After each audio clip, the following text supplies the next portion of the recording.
जो इस पावन शिव महापुराण की कथा को सुन रहे हैं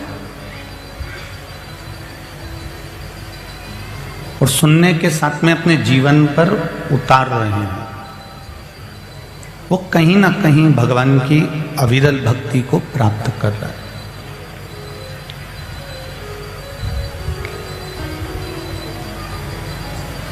पूरी दुनिया में दो ऐसे होते हैं जिनको तुम्हारे धन की, तुम्हारी संपदा की, तुम्हारी वैभव की, तुम्हारी सत्ता की, तुम्हारी दौलत की जरूरत नहीं होती।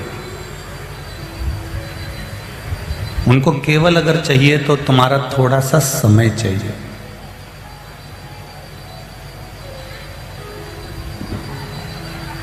दो दरवाजे पर, दो द्वार पर जो समय देना चालू कर देता है तो उसका समय बदलना भी प्रारंभ हो जाता है। एक गुरुदेव और दूसरे महादेव, ये दो हैं।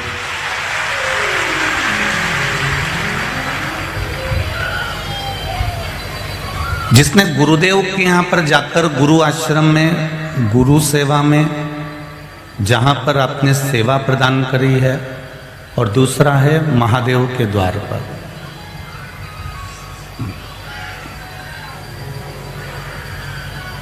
ये इतने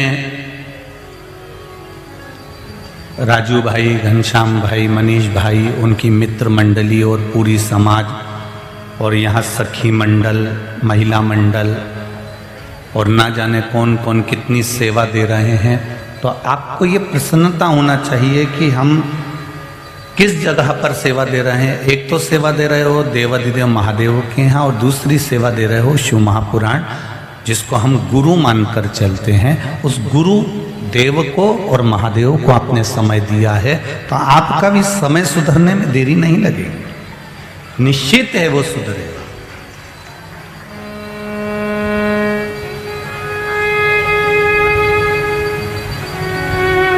भगवत स्मरण में, भगवत भजन में, भगवत कीर्तन में, भगवत मंत्र माला में, नाम स्मरण में जो हमने थोड़ा सा भी समय लगाया है भगवान की भक्ति में, शिव के द्वार पर, शंकर भगवान की चौखट पर,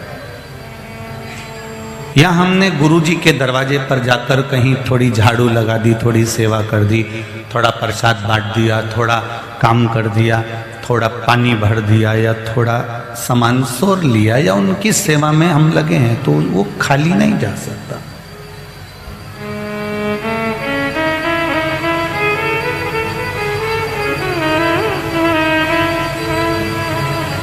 दो द्वार पर दिया गया समय, दो दरवाजे पर लगाया गया आपका समय कभी व्यर्थ नहीं जाएगा।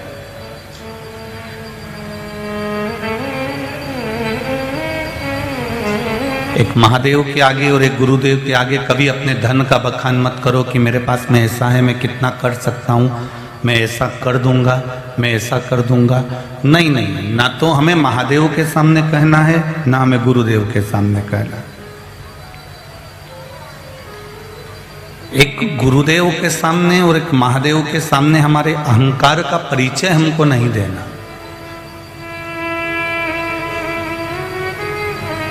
थोड़ा सा अहंकार राजा परीक्षित के मस्तक पर चढ़ गया था, थोड़ा सा अभिमान राजा परीक्षित को आ गया था, थोड़ी सी अभिमत्ता राजा परीक्षित को आ गई थी, तो मृत्यु उसके करीब में आ गई थी।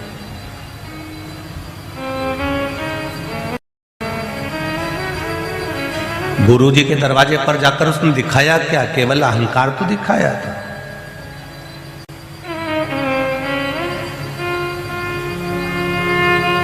शमीक ऋषि के आश्रम में पहुंचकर राजा परीक्षित ने अपने अभिमान को प्रकट करा कि मैं आया हूं, इतना बड़ा राजा आया है और ये प्रणाम नहीं कर रहे, नमन नहीं कर रहे, और ना उठकर पानी पिला रहे हैं। तो उनको क्रोध आ गया, और क्रोध आया तो वो उसने मरा हुआ सांप उठा के उनके गले में डाल दिया।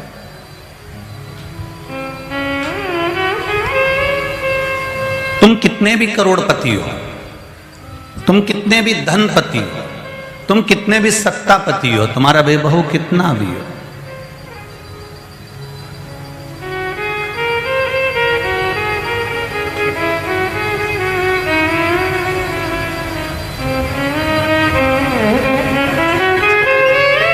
प्रत्येक 7 वर्ष में शरीर की गतिविधि बदलती है, यह हमारा भविष्य पुराण कहता है, यह हमारा शास्त्र कहता है। प्रत्येक 7 साल में हमारा शरीर बदलता रहता है, प्रत्येक 7 साल में। अभी जितना विकास है, फिर कुछ विकास होगा शरीर का, फिर कुछ विकास होगा। इससे 7 साल में जब शरीर बदलता रहता है तो शरीर की गतिविधि भी बदलती रहती है।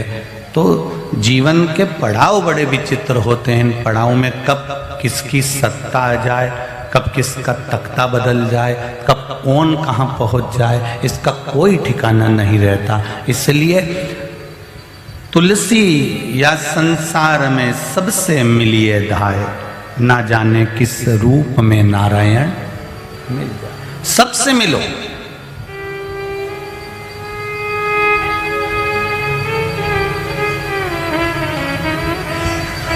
सबके प्रति समर्पण का भाव रखिए। पर गुरु के द्वार पर जाकर जैसे राजा परीक्षित ने थोड़ा सा अहंकार दिखा दिया था, थोड़ा सा अभिमान दिखा दिया था। अभिमान ये दिखाया कि मैं हस्तिनापुर का नरेश आया हूं और ये मेरे को पानी तक नहीं पिला सकता, ऐसा गुरु है। गुरु के दरवाजे पर दिखाया अहंकार। गुरु कभी कुछ नहीं कहता। शमीक ऋषि ने कोई श्राप नहीं दिया, कोई अपशब्द नहीं किया, कोई ताना नहीं दिया, कोई आड़ी टेढ़ी बात नहीं करी, कोई गलत बात नहीं करी। पर शमीक ऋषि ने कुछ नहीं कहा।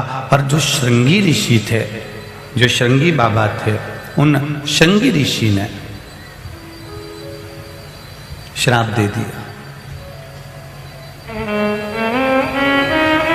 जिस राजा ने मेरे पिता के गले में मरा हुआ सर्प डाला है, उसकी मृत्यु 7वें दिन तक्षक नाग के डसे से हो जाए।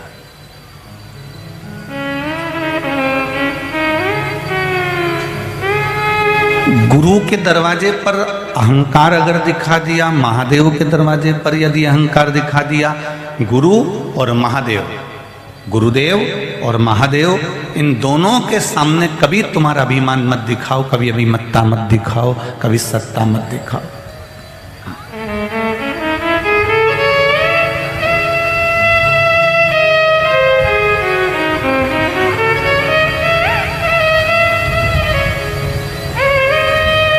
गुरुदेव और महादेव के सामने जाकर हमेशा एक बात कहो कि मैं तो तुम्हारे चरणों की धूल हूं, मेरे पास में कुछ भी नहीं, कुछ नहीं। मैंने तेरे ही भरोसे, ओ बाबा तेरे ही भरोसे, हवा बिच उड़ती जावांगी, बाबा डोर तो छठी नाम में कटी जावांगी, भोले में तेरी भक्ति, गुरुदेव में तेरी भक्ति, हवा बिच उड़ती जावांगी, बाबा डोर तो छठी नाम में कटी जावांगी, जो कट गई ना सतगुरु, जो कट गई ना सतगुरु, तो मैं लुटी जावांगी, बाबा डोर तो छठी नाम में कटी जावांगी। गुरु जब तक पकड़ कर रखे,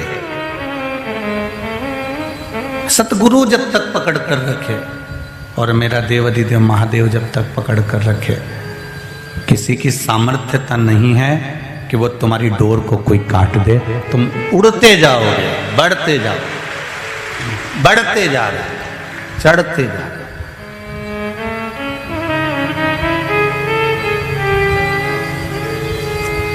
करोड़ों के धन के साथ में भी गुरु के पास में जाकर मत कहना कि मैं गुरुदेव मेरे पास में इतना है और मैं ये आप बोलो मेरे पास तो खूब है, आप बोलो तो सही। नहीं नहीं नहीं, गुरु के पास जाकर कहना गुरुदेव जो है सब आपका है, आप कह दोगे तो ये पंखड़ी आपको उठा कर दे दूंगा। मेरे पास तो मेरा खुद का कुछ भी नहीं है, ये तेरी दया से मिला है। मानव का जो शरीर मिला था उस समय पर हम लेकर क्या आए थे?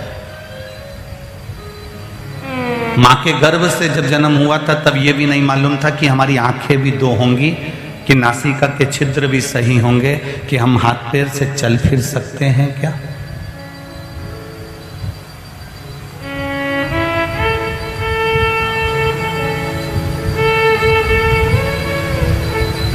बहुत तेज गाड़ी चलाने वालों को एक बार उनको देख लेना चाहिए जिनके हाथ और पैर दोनों तकलीफ में है।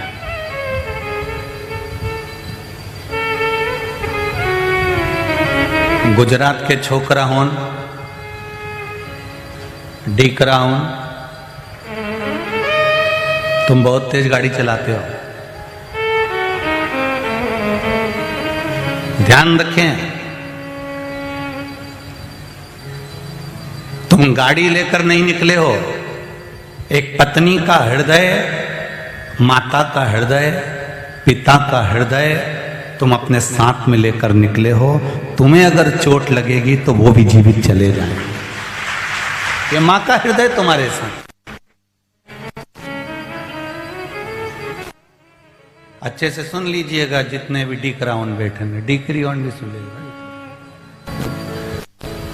चलाओ, पर वाहन चलाने से पहले, गाड़ी को बहुत तेज दौड़ाने से पहले ये विचार करना कि घर में धर्म पत्नी है, बच्चे हैं, माँ है, पिता है, उनको देखो जिनका शरीर कुछ बेकार सा हो गया, वो भगवान से रोज प्रार्थना करते हैं तूने पाँव ऐसा कर दिया, हाथ ऐसा कर दिया, और हम तेज चलाकर अपने आप को नष्ट कर ले। थोड़ा संभलना है हमको, थोड़ा सा।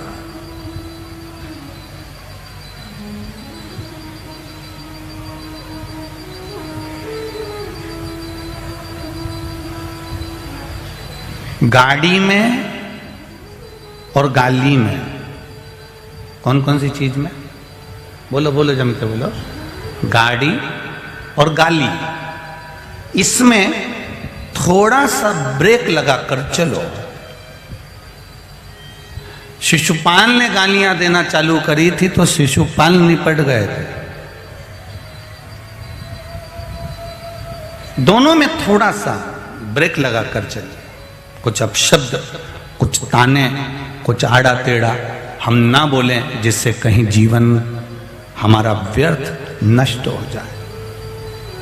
संबंध और शब्द, ये दो चीजें ऐसी हैं, संबंध बार बार टूट जाते हैं, संबंध बिखर सकते हैं, संबंध समाप्त हो सकते हैं, और शब्द कभी समाप्त नहीं होते।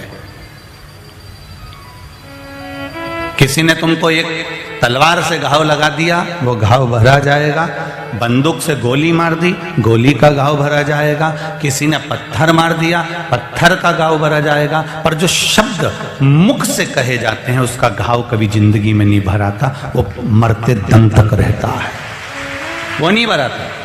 नई नवेली बहू आई, सास ने अगर दो शब्द उस समय पर कह दिया, नई बहू आई है, थोड़ा संभल कर चलिए, प्रेम से चलिए, उसको कोई ऐसा शब्द मत बोल देना कि वो जिंदगी भर याद रखे। और होता है किसी किसी बहू के साथ में जो बात, जो व्यवहार पति कुछ बोल देता है, या सास कुछ बोल देती है, या ससुर कुछ बोल देता है, देवरानी जेठानी कुछ बोल देती है, भले वो बुढ़ापा भी आ जाता है ना तो वो बहू भूलती नहीं है, चार लोगों में कह देती है हमारे साथ तो खूब करा।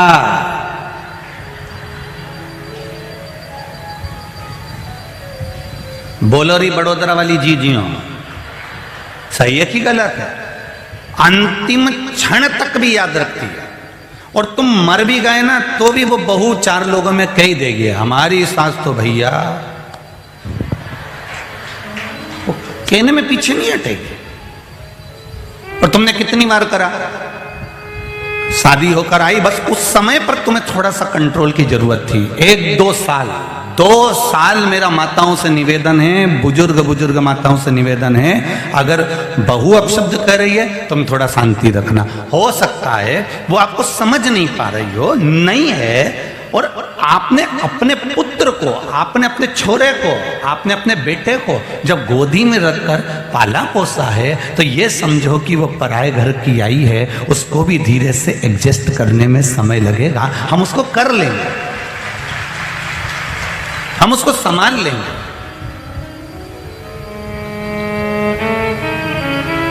एकदम प्रेशर दोगे ना तो दिक्कत है, एकदम।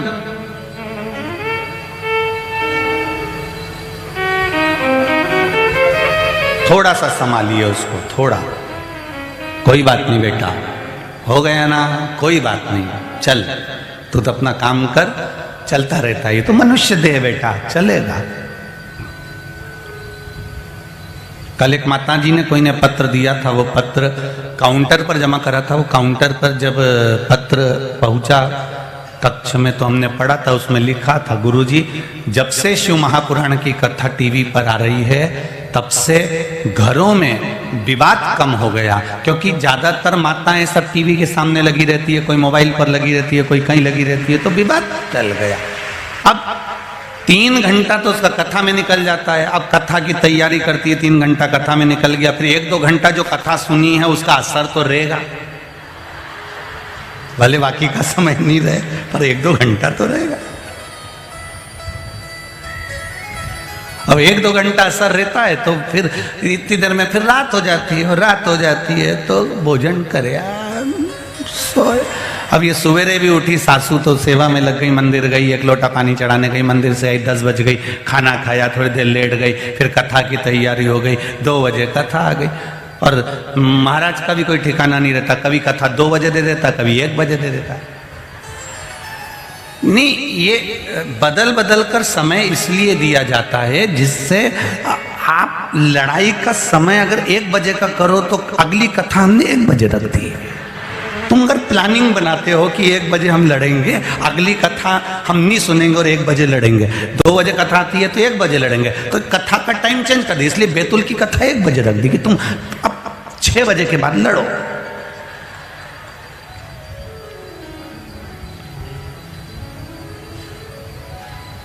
एक बेटे को तुम अपनी गोदी में रखती हो मेरी माँ, एक पुत्र को अपनी गोदी में रखती हो। हम हमेशा इस कथा के माध्यम से, व्यासपीठ से हमेशा कहते हैं, न सास बुरी होती है न बहू बुरी होती है, केवल कुछ समय की घड़ी ऐसी होती है, समय ऐसा होता है, कुछ समय का चक्र ऐसा होता है, वो आपस में बेर उत्पन्न करा देता है। आपको क्या करना है, न सास बुरी है न बहू बुरी है, उस समय को थोड़ा सा काट दो। 1 साल, 1.5 साल, 2 साल का समय बेकार आता है, उस समय को थोड़ा सा काट दो। अगर समय कट गया ना तो फिर सास बहू में इतना प्रेम होगा कि लोग देखते रह जाएंगे। उस समय को हमें काट दो, वो समय हमारा नहीं कटता, बस बात वही है, उसने बोला और तुमने जवाब दिया, तुमने बोला उसने जवाब दिया, इस समय को काट दो। वो बोले और तुम मोबाइल में कथा सुनना,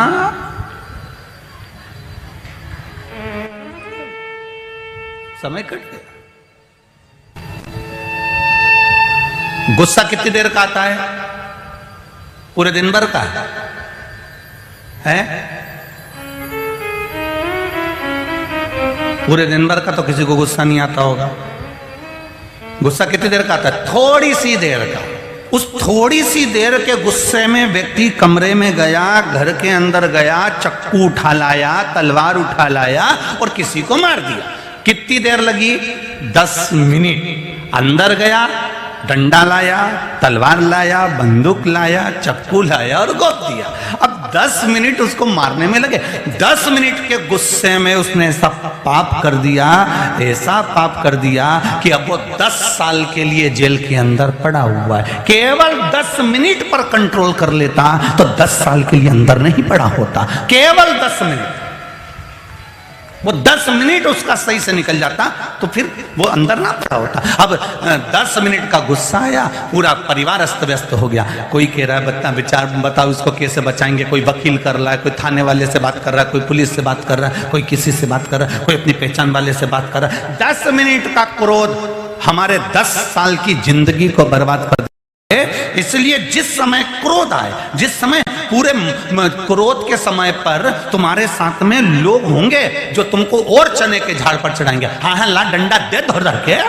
और जब केस लड़ने का समय आएगा तब कोई नहीं रहेंगे, तुम्हें अकेले थाने में पड़े रहना है, तुम्हें अकेले कोर्ट में खड़े रहना है और तुम्हें अकेले को भुगतना है। व्यक्ति के कर्म का दंड व्यक्ति को भोगना है, अकेले भोगना है, कोई दूसरा नहीं भोगेगा।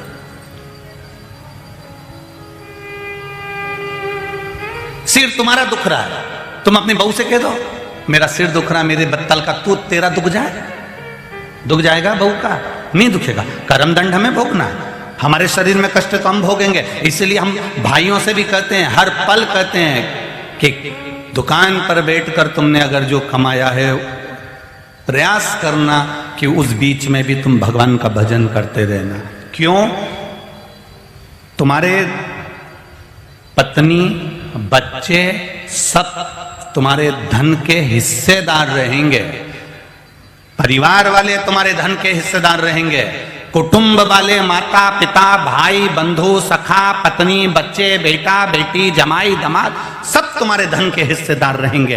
पर तुम्हें जो कर्म भोगना है उसका हिस्सेदार एक भी नहीं रहेगा, तुम्हें अकेले को भोगना पड़ेगा, कोई दूसरा नहीं भोगेगा, तुम्हें अकेले को भोगना।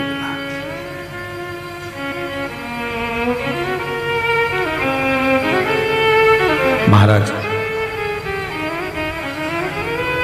जितना बन सके उसको संभालने का प्रयास करें, जितना बन सके उसको समझाने का प्रयास करें।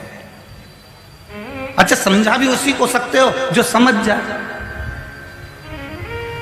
अब जो नहीं समझे तो उसको क्या करोगे? बोलो, जम के बोलो रे बड़ोदरा वाली जीजी, और जीजा हो तुम भी बोलो रे, बोलो जरा। अब तुम भी कहती हो कि समझाया उसी को जा सकता है जो, बोलो बोलो जम के बोलो, जो समझ जा। और जो नहीं समझे,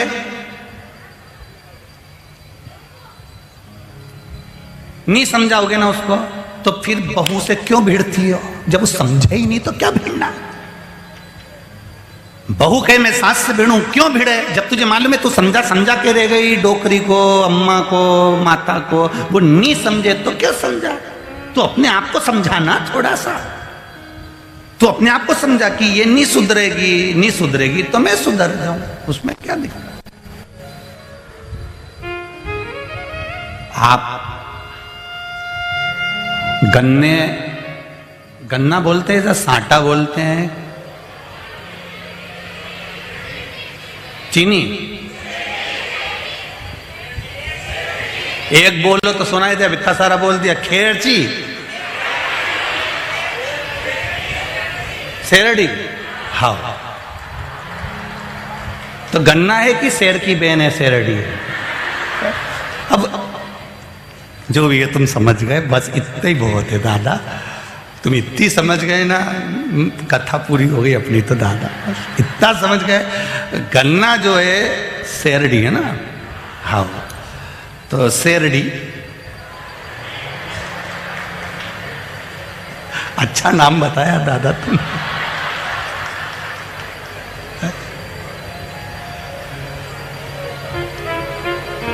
पहले तो गुजरात वालों को बधाई, आज 8 तारीख की।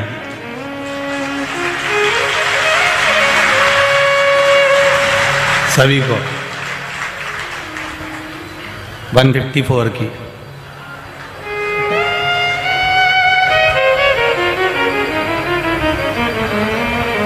हमेशा 130 पे रहते थे, अब की बार महादेव की कथा थी ना, 154 पे पहुंचा दिया। अब गन्ने में, शेरडी में आप कितना भी गंदा पानी डाल दो, कितना भी बेकार पानी डाल दो, बोलो वो गन्ना, साटा, शेरडी खट्टा होगा कि मीठा होगा? मीठा होगा। और नींबू के पौधे में तुम शक्कर घोल घोल के डाल दो, नींबू खट्टा रहेगा कि मीठा हो जाएगा? खट्टा रहेगा। जब तुमको मालूम है कि ये नींबू का पौधा है और इसमें कितनी भी शक्कर डाल दो ये मीठा नहीं होगा, तो तुम्हें मालूम है कि ये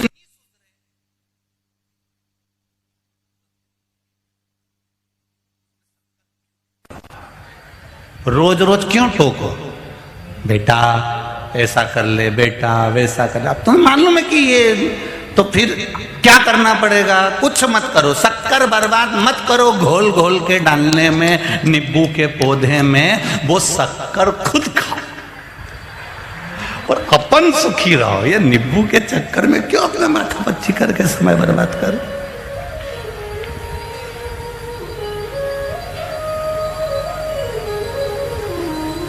कई लोग हमसे भी कहते हैं, ऐसा नहीं कि तुमसे कहते हैं, कई लोग हमारे पास में भी पत्र भेजते हैं, गुरु जी, ओ महाराज जी, इतने सारे लोग तुम्हें कथा में सुनने के लिए आते हैं, क्या इन सबको कथा समझ में आ जाती है? आधी बहुत तो यूं ही मुंडी हिला देती होगी। क्या इतने लोगों को कथा समझ में आ जाती है? हमने कहा नहीं आती। ये 100 लोगों में से अगर 40 को कथा समझ में आ रही है और बाकी की जो 60 है वो न्यूच मुंडी हिला है, तो फिर इनको आना ही नहीं चाहिए। हमने कहा क्यों नहीं आना चाहिए? एक नल के नीचे एक लगा हंडा, मटका, वो मटके में पानी भरा रहा है। ये 40 लोग वो हैं जिनके अंदर पानी भरा रहा है, और 60 लोग ऐसे हैं जो नल के नीचे बैठे हैं और मटका उल्टा है, हंडा उल्टा है। परंतु भले इनमें पानी नहीं भरा रहा, पर नल के नीचे जब तक लगे हुए हैं तब तक ठंडे तो है, शीतल तो है, बस उतना ही है। 40 लोगों में अगर कथा समाहित हो गई, 40 लोगों में कथा पहुंच गई, 60 में नी भी पहुंची, ने यूं मुंडी हिला दी। परंतु भले कुछ भी हो, शीतलता तो है। 3 घंटे की कथा होती है, 2 बजे से 5 बजे तक, सवेरे 9-10 बजे से आप लोग 8 बजे से घर से निकलो, 7 बजे से निकलो, यहाँ पहुंचे, फिर रात्रि को जाओ, फिर अपने काम में लग जाओ। रात को हमें सूचना मिल रही थी, वो अभी बता रहे थे और सब परिवार वाले बता रहे थे, बहड़िया परिवार के, कि रात को यहाँ 1:30, 2 बजे तक तो ऐसा मेला लगा रहता गुरुजी, पूरे बड़ोदरा के लोग आके आनंद ले लेते हैं। तो ये तो एक आनंद का भाव है। जितनी देर आप भगवान के पास बैठे हो, भले आपको कथा समझ में आ रही कि नहीं आ रही, 60 लोगों को वो पता नहीं, परंतु शिव पुराण कहती है कि जितनी देर बैठे उतनी देर तुम किसी को झूठ तो नहीं बोल रहे हो, जितनी देर बैठे उतनी देर तुम कपट तो नहीं कर रहे हो, जितनी देर बैठे उतनी देर तुम बेईमानी तो नहीं कर रहे हो, जितनी देर बैठे उतनी देर तुम झगड़ा तो नहीं कर रहे हो, जितनी देर बैठे हो उतनी देर तुम गलत काम तो नहीं कर रहे हो, जितनी देर बैठे उतनी देर तुम नाटक तो नहीं देख रहे हो, जितनी देर बैठे उतनी देर तुम फिल्म तो नहीं देख रहे हो, जितनी देर बैठे हो उतनी देर तुमने अपने जीवन को संवारा तो है, अपने जीवन को सुधारा तो है। बस इतना भी अगर तुम्हारा मार्ग प्रशस्त हो गया तो समझ लो कि तुम्हारा जीवन धन्य हो गया। इतना भी संवर गया तो वो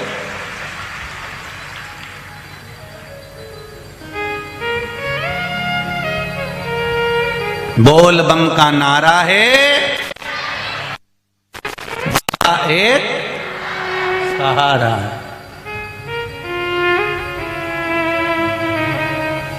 ये बहुत चिल्लाते हैं, ये हमारे बहड़िया परिवार के छोटे छोटे बच्चे हैं ना, ध्रुवी, वंश, नैतिक, वीर, सिया, कहाँ है जरा खड़े तो छोटे छोटे। हाँ ये इनको शिव महापुराण के सारे भजन याद हैं और शिव महापुराण की कई स्तुतियां इनको याद है। एक बार जोरदार ताली बजाएं बच्चों के लिए। कई स्तुतियां, कई भजन शिव महापुराण की, और कई बार तो ये नीचे शिव पुराण की ऐसी बात करते रहते हैं तो हमको भी इनसे थोड़ा थोड़ा डर लगने लगता है कि आने वाले समय में गुजरात के लोग हमको थोड़ी ना बुलाने वाले, पक्का। बैठो बेटा बैठो। श्री शिवाय।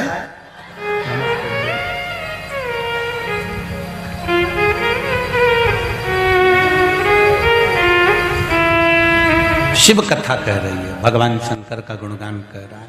एक गुरुदेव, दूसरा जम के बोलो महादेव। ये दो ऐसे होते हैं, इनके सामने कभी अभिमान के शब्दों का संबोधन नहीं। शिव के पास भी जाओ तो उसके चरणों की पूंजी को पाने के लिए जाना, और गुरुदेव के पास जाओ तो उनके चरण की रच पाने के लिए जाना। राजा परीक्षित को थोड़ा सा अहंकार आ गया था गुरु के दरवाजे पर जाने पर, और गुरु के द्वार पर पहुंचकर उसने अभिमान का शब्द ये कह दिया कि मैं आया और इन्होंने मुझे पानी तक नहीं पिलाया। क्रोध में आ गया राजा परीक्षित, मरा हुआ सर्प उठाकर डाल दिया था। तो श्रृंगी ऋषि ने श्राप दे दिया था कि तू 7 दिन में मर जाएगा। जब व्यक्ति के भीतर अहंकार प्रकट हो जाता, अभिमान सामने आ जाता, फिर वो नष्ट हो जाता। जैसे एक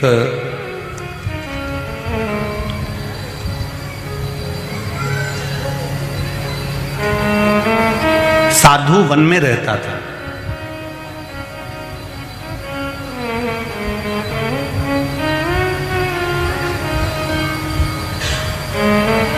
सबसे पहली भस्म भक्त ने भगवान को लगाई थी कि भगवान ने भक्त को लगाई थी? कोई तुमसे पूछ सकता है।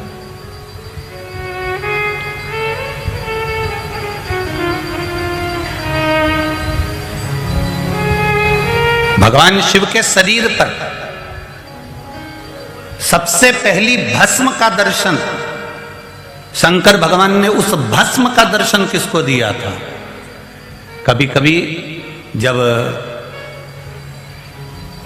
समाज के फंक्शन होते हैं, उसमें जब क्वेश्चन पूछे जाते हैं तो उसमें ये प्रश्न रखना चाहिए कि सबसे पहली भस्म का दर्शन शंकर भगवान ने किसको कराया था? और भक्त ने, शंकर भगवान कौन सा भक्त था वो जिसने भस्म का दर्शन किया था शिव के शरीर पर? और वो भस्म भी उस भक्त के कहने पर प्रसाद के रूप में मिलने लगी। आप उज्जैन जाएंगे तो वहां भस्म मिलती है, बोलो रे जी मिलती कि नहीं मिलती? आप काशी जाएंगे तो वहां भस्म मिलती है। आप जहां शंकर भगवान के द्वार पर जाएंगे, आप गोरखनाथ जी का दर्शन करने जाएंगे, वहां भस्म प्राप्त होती है। आप किसी अन्य स्थान पर पहुंचेंगे तो वहां भस्म प्राप्त होती है। उस भस्म की महत्वता, भस्म को प्रसाद के रूप में क्यों दिया जाता है? भस्म का प्रसाद किस कार्य में आता है?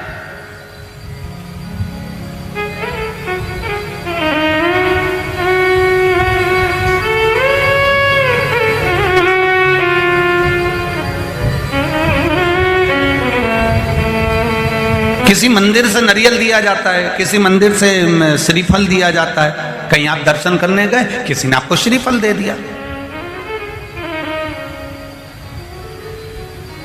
दो जगह पर मिला हुआ श्रीफल का स्मरण करिएगा जरा। एक कोई आपसे मिलने आया, कहीं आपको सम्मान के लिए बुलाया, सत्कार के लिए बुलाया, कोई अतिथि के रूप में बुलाया, आपको शाल ओढ़ाया और श्रीफल दे दिया। उस श्रीफल को आप किसी को भी दे सकते हो, उस श्रीफल को आप कभी भी प्रदान कर सकते हो, वहीं की वहीं उठाकर दे सकते हो, वहीं की वहीं छोड़ सकते हो। पर किसी मंदिर में गए और मंदिर में जाने के बाद किसी विशाल मंदिर में, किसी श्रेष्ठ मंदिर में आपको किसी ने आतिथ्य के भाव में एक श्रीफल दे दिया। अंदर मंदिर से पंडित जी ने उठाया, पुजारी जी ने उठाया और श्रीफल आपको प्रदान कर दिया। अब वो श्रीफल का तुम क्या करोगे?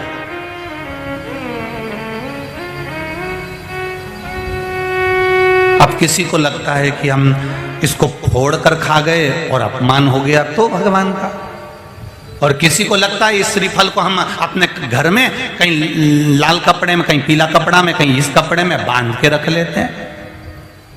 महाराज, कई लोगों को लगता है इस श्रीफल को हम किसी दूसरे को देते हैं, पर भगवान का प्रसाद हमको मिला था, हम कैसे दूसरे को देते? वो श्रीफल जो गुरु ने दिया है, वो श्रीफल जो मंदिर से मिला हुआ है, वो श्रीफल जो किसी ने प्रदान करा है, वो श्रीफल जो किसी सतगुरु के हाथ से मिल गया, वो श्रीफल जो मंदिर में हम दर्शन करने गए, पुजारी जी ने, पंडित जी ने भगवान के सामने उसको छुआ कर हमको दे दिया है, उस श्रीफल की महत्वता का व्याख्यान वर्णन प्रसाद के रूप में होता है। आप उस श्रीफल को अगर कोई कह दे कि इसको तुम्हें जीवन पर्यांत रखना है तो भले रखो, पर अगर उन्होंने केवल आतिथ्य के भाव से कि आप भगवान का, देवी का दर्शन करने आए हो, राम का दर्शन करने आए हो, श्री हनुमान जी का दर्शन करने आए हो, ठाकुर जी का दर्शन करने आए हो, तो आपको उस भाव में उन्होंने श्रीफल प्रदान कर दिया, तो उस श्रीफल को आपको 5 रात्रि, 3 रात्रि या 7 रात्रि अपने घर में रख सकते हो, 11 रात्रि तक भी रख सकते हो। और यदि आप उससे प्रसाद में प्रयोग में लेना चाहते हैं तो प्रसाद में भी उसको पा सकते हैं। फिर कोई रात्रि को नहीं देखना आपको तो बस मिला, आपने 2-3 दिवस में उसको प्रसाद में प्रयोग में ले लिया। पर हमारा जो शास्त्र कह रहा है, जो भगवान के प्रसाद में हमको मंदिर से श्रीफल मिलता है, वो श्रीफल हमें उस प्रसाद के श्रीफल को दूसरे को आतिथ्य में नहीं देना है। हम बहुत गलती कर जाते हैं कई बार, उस श्रीफल को हमने बाकी के श्रीफल के साथ मिला लिया और मालूम पड़े वो दूसरे को चले गया। नहीं, या तो उसको प्रसाद के रूप में प्रयोग कर लो, या फिर उसको रखने के बाद में फिर किसी श्रेष्ठ जगह पर उसका विसर्जन हो जाए तो श्रेष्ठ है। अब कितनी जगह गए तुम, पावागढ़ गए, वहां से माता जी ने नारियल दे दिया, वहां से लिया, फिर अंबाजी गए, वहां से नारियल लिया, फिर कहीं गए, वहां से नारियल लिया। अब इतना नारियल को तो तुम अपने यहाँ बांध कर रखोगे नहीं। उसी तरह भस्म का प्ररूप भी हमारे वर्णन किया गया। एक साधु जिसका नाम था प्रनद, क्या नाम है, जम के बोलो जरा, प्रनद बोलो जम के। प्रनद नाम का साधु, तपस्वी, मुनि, संत जो भगवान शंकर की आराधना करता, उसको शिव की आराधना के सिवा कुछ भाता ही नहीं है।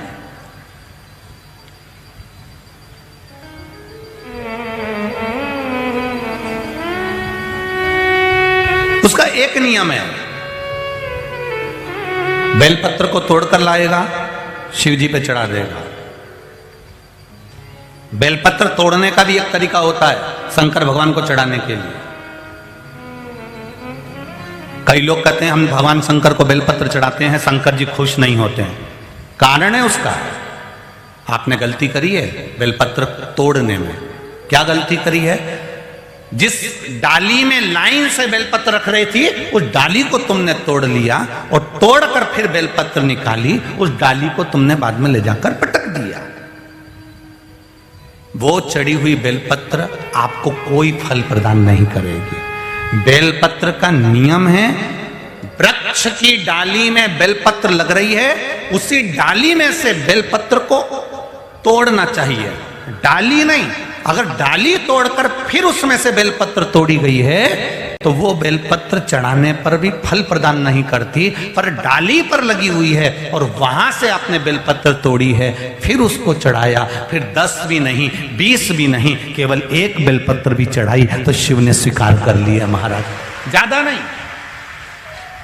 अब हम लोग क्या करते हैं, सावन का महीना आ गया, शिवरात्रि आ गई, डाली की दाढ़ी तोड़ लाए, आधी इनको दे दी तोड़ के, आधी उनको दे दी, डाली तोड़ी बाहर फेंक दी। अब बेलपत्री का वृक्ष माँ पार्वती का स्वरूप है, माता पार्वती के नयन अश्रु से प्रकट हुआ है, माँ के अश्रु भाग से प्रकट हुआ है, वो माता का स्वरूप है। उसमें लक्ष्मी, सरस्वती और 64 योगिनियां उसमें निवास करती हैं, सारे देवता उसमें निवास करते हैं। और उस बेलपत्री की डाली को हमने तोड़ दिया और हम सोचे कि हमको पुण्य मिलेगा, तो वो पुण्य नहीं मिल सकता, वो पुण्य समाप्त है।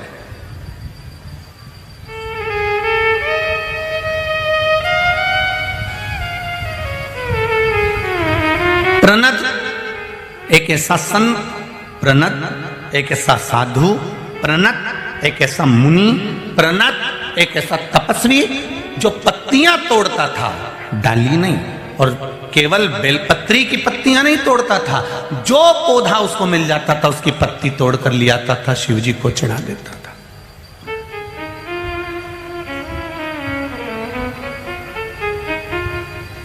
और समझ लीजिएगा जरा अच्छे से आप सब लोग, भाव से समझिएगा जरा। जिस दिन आपको बेलपत्र ना मिले तो शंकर जी पे चढ़ी हुई बेलपत्र शंकर जी को चढ़ा दो। और भी अगर बेलपत्र मंदिर में भी नहीं है, तुम्हारे बगीचे से तुम निकल कर जा रहे हो, तुम्हारे घर से तुम निकल कर जा रहे हो, कोई पौधा लगा है, उस पौधे की भी एक पत्ती तोड़कर अगर आपने शंकर भगवान को चढ़ा दी है तो शिव ने बेलपत्र के भाव से स्वीकार करा है उसको। भगवान शंकर ने उसको बेलपत्र के भाव से स्वीकार करा।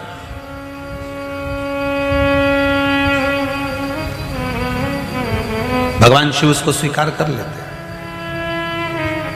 एक पत्र आया है, देखिए।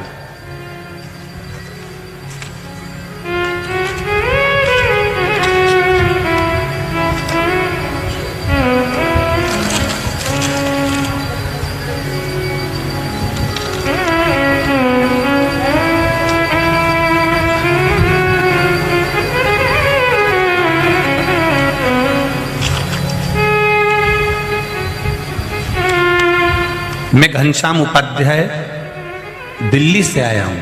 कहीं बैठे हो तो हाथ हिलाइएगा। घनश्याम जी उपाध्याय दिल्ली। किसी जगह पर बैठे हो तो दोनों हाथ हिलाइएगा। घनश्याम उपाध्याय दिल्ली। अच्छा, इधर वाले पंडाल में, पहले नंबर के पंडाल में, इधर वाले में। आस्था वालों को दिखे तो कैमरे से अवश्य देखिएगा। दोनों हाथ हिला दीजिए उपाध्याय जी एक बार। मैं घनश्याम उपाध्याय दिल्ली से, मेरे को, हाँ ठीक है उपाध्याय जी, दिख गए हो आप। एक बार दोनों हाथ हिला दीजिए। श्री शिवाय नमस्तुभ्यम। मैं घनश्याम उपाध्याय दिल्ली से, मेरे को 15 साल से पथरी का इलाज चल रहा था और डॉक्टर ने ऑपरेशन का बोला था और बोला था कि आपके गुर्दे में 16 mm की पथरी फंस गई है। हो सकता है कि आने वाले समय में अगर ये पथरी का इलाज नहीं हुआ, या पथरी गुर्दे के अंदर से नहीं निकाली, तो हो सकता है कि आपके प्राणों को भी तकलीफ रहे। बाबा, एक लोटा जल शिव जी को समर्पित करना, भगवान शंकर को चढ़ी हुई ही बेलपत्र को उठाकर, मेरे पास नहीं, चढ़ी हुई बेलपत्र को वापस उठाकर लेकर आ जाना, खा लेना। बाबा की कृपा से दूसरी बार जब जांच कराने के लिए गया दिल्ली के हॉस्पिटल में, तो बाबा की ऐसी कृपा हुई कि मेरी पथरी जो गुर्दे में थी वो 16 mm की पथरी समाप्त हो चुकी थी, पथरी नहीं थी। मैं दिल्ली से केवल बाबा को प्रणाम करने के लिए आया हूं, यहां से एक ही दिन के लिए बाबा को नमन करने के लिए आया हूं कि बाबा आपने मुझे ऑपरेशन होने से बचा लिया और मेरी पथरी समाप्त कर दी। मैं बाबा को प्रणाम करने आया हूं। बैठिए उपाध्याय जी, बैठिए। श्री शिवाय नमस्तुभ्यम। शिव की भक्ति, शंकर का स्मरण, भगवान शिव ये नहीं देख रहे हैं कि आप बेलपत्र तोड़कर लाए हो, भगवान ये देख रहा है कि तुम दिल कैसा लाए, मन क्या लाए, हृदय क्या लाए।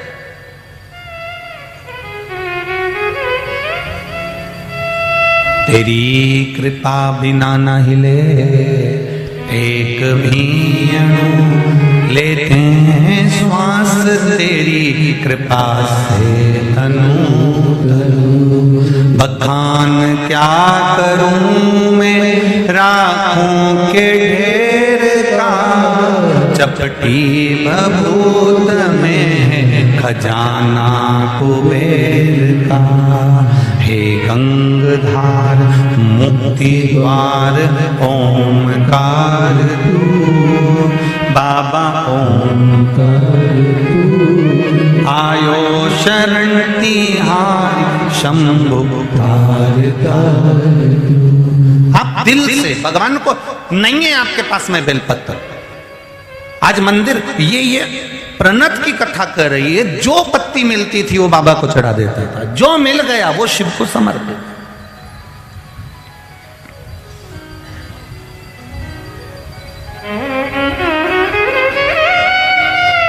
एक बात कहना चाहेंगे आस्था चैनल पर जितने लोग सुन रहे हैं, और जितने फेसबुक यूट्यूब पर सुन रहे हो, जितने इस बड़ोदरा की पावन धरा पर सुन रहे हैं, कोई नारियल लेकर जाए मंदिर में, कोई बेलपत्री लेकर जाए, कोई चना चिरौंजी लेकर मंदिर में जाए, कोई अगरबत्ती दिया लेकर जाए।